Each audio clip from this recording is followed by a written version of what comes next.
Assalamualaikum warahmatullah.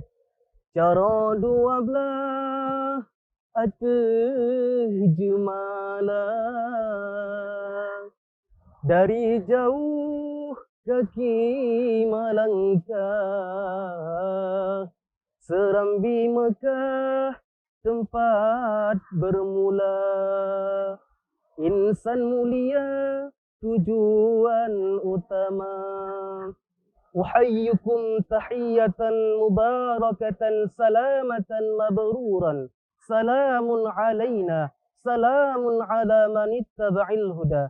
Assalamualaikum warahmatullahi wabarakatuh. Alhamdulillah.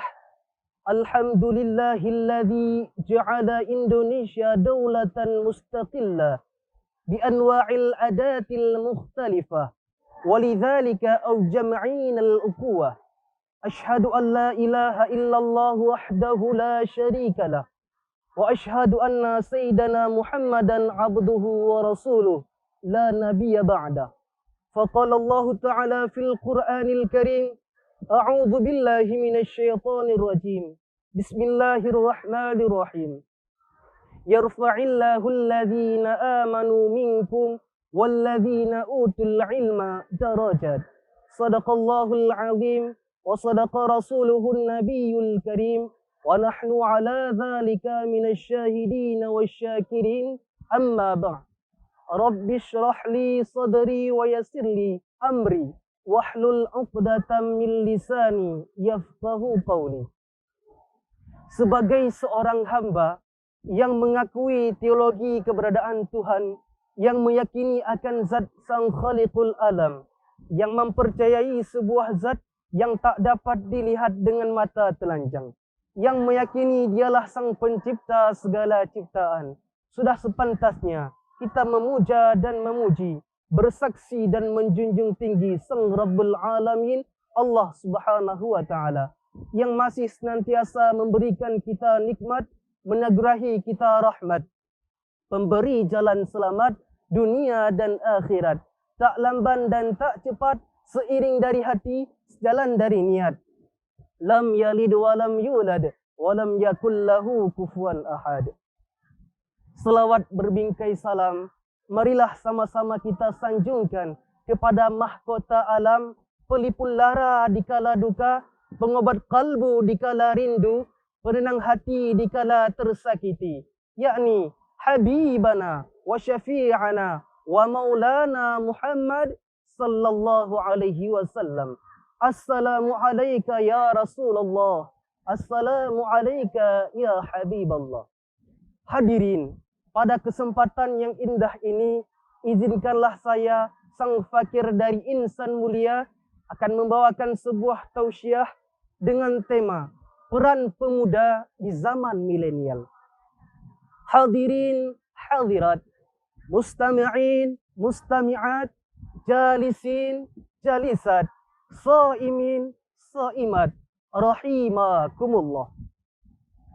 Berbicara tentang pemuda, pasti identik dengan masa muda. Masa yang penuh dengan romantika kehidupan.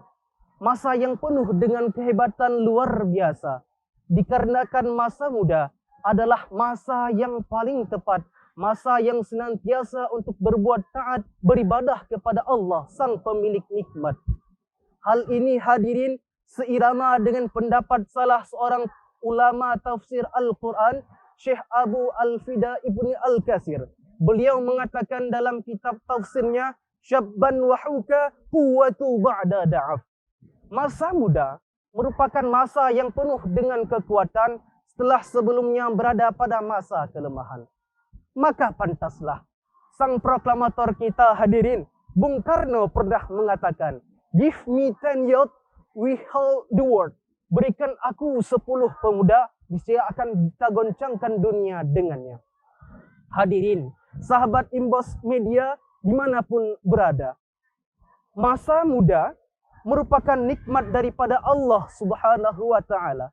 Dikarenakan kita sebagai pemuda masih dianugerahi fisik masih kuat, pikiran masih cermat, berjalan masih cepat, mata masih bisa menatap dengan tepat, wajah tampan atau cantik yang memikat, maka pergunakanlah masa muda tersebut untuk beribadah kepada Allah Subhanahu wa Ta'ala yang maha hebat. Hadirin, sahabat Imbos Media, insya-Allah sesyurga. Namun sangat menyedihkan, memilukan, bahkan memalukan hadirin. Banyak di antara kita para pemuda yang kaya raya, serba ada, segala punya, istilahnya hadirin, HP-nya Nokia, laptopnya Toshiba, mobilnya Kijang Innova, kontrakannya di mana-mana. Akan tetapi batinnya tersiksa, hatinya penuh dengan gegana dikarenakan berbuat maksiat kepada Allah Subhanahu wa Ta'ala dan terjerumus ke dalam narkoba dan terbujuk dengan rayuan wanita penggoda. Na'udzubillahi min dzalik. Dikarenakan kenapa? Dikarenakan melanggar daripada aturan Allah Subhanahu wa Ta'ala yang maha kuasa. Padahal hadirin, Abu Al-Mustafa, seorang pujangga dari Mesir, beliau pernah mengatakan dalam syairnya, "Inna fi yadi amral ummati wa fi aqdamiha hayyataha." Sesungguhnya di tangan para pemuda lah hidupnya umat ini. Di kaki mereka lah bangkit ataupun tidaknya suatu bangsa ini. Istilahnya hadirin, young of today is the leader for tomorrow. Pemuda hari ini adalah pemimpin yang akan datang. Bayangkan hadirin, bagaimana kondisi agama kita 10 tahun yang akan datang. Bagaimana kondisi negara kita hadirin, bagaimana kondisi bangsa kita kelak apabila kita dipimpin oleh pemuda-pemuda yang generasi rusak saat ini. Maka sebelum itu terjadi, mari kita introspeksi diri, wahai pemuda dimanapun antum berada. Hadirin yang insya Allah selalu dalam lindungan Allah Subhanahu wa Ta'ala. Kemudian timbul pertanyaan dalam hati kita yang paling dalam. Kita sebagai seorang pemuda yang merupakan harapan dari agama, harapan dari bangsa, serta harapan dari mertua kita kelak. Bagaimana kita bisa menghindari agar kita tidak terjerumus ke dalam kemaksiatan, tidak terjerumus ke dalam narkoba, dan tidak terjerumus ke dalam maksiat yang berada saat ini. Sebagai jawabannya, Abu Said Al-Qutub pernah mengatakan, memberikan solusinya kepada kita dalam kitab Asar Hayatu fi Islam. Beliau mengatakan bahwa tarbiyatu fi fardiyah. Kita sebagai pemuda harus semangat dalam belajar ilmu agama. Sebagaimana Rasulullah sallallahu alaihi wasallam bersabda, "Talabul ilmi faridatun ala kulli muslimin wal muslimat." Menuntut ilmu merupakan kewajiban bagi kita, baik seorang laki-laki maupun seorang perempuan. Maka dari itu, mari kita punya semangat tekad yang tinggi untuk belajar ilmu agama serta diiringi dengan ilmu pengetahuan umum. Sebagaimana seorang ilmuwan dari Prancis, Albert Einstein pernah berkata, "Religion without science is blind. And science without religion is danger." Ilmu agama tanpa didasari dengan ilmu pengetahuan akan buta. Sedangkan ilmu pengetahuan tanpa didasari dengan ilmu agama sangat berbahaya.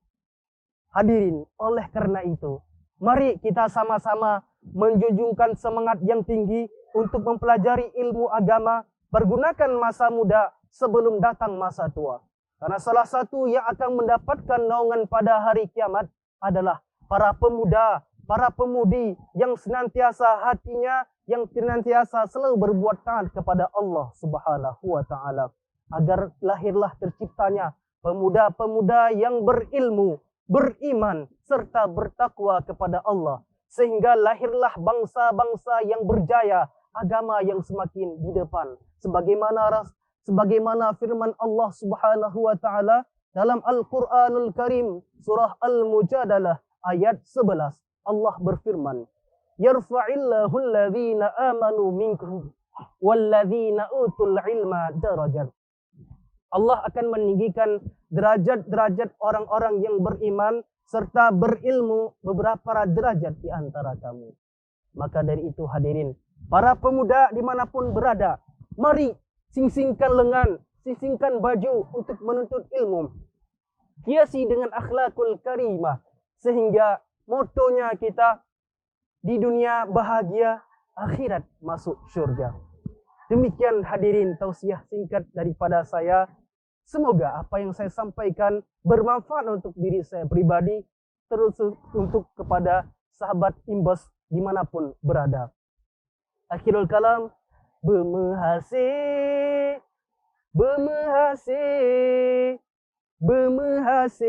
lagi ban hajat, bermehasi Allah, bermehasi lagi ban hajat. Hasbunallah. Assalamualaikum warahmatullahi wabarakatuh.